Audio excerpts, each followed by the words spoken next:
পাগড়ি না, কোলে না, কোলে না, ভালো করে। হ্যাঁ, এটা দাও। হ্যাঁ শোনা, সুন্দর করে ধরো গোপাল দাদা।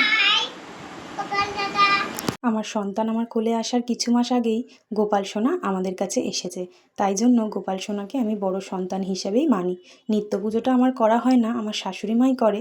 কিন্তু কোনো অকেশন হলে, ছোটোখাটো অনুষ্ঠান হলে তখন আমি সুন্দর করে আয়োজন করার চেষ্টা করি। জন্মাষ্টমীর দিন একটা সুন্দর ড্রেস পরিয়েছিলাম, তার সাথে একটা পাগড়িও দিয়েছিল। পাগড়িটা আমাদের গোপালের একটু ছোট হয়েছিল, তাই জন্য মাথা থেকে বারবার খুলে পড়ে যাচ্ছিল। আর আমার ছেলে বায়না ধরেছে যে গোপাল দাদাকে নিয়ে একটু বাইরে ঘুরতে যাবে।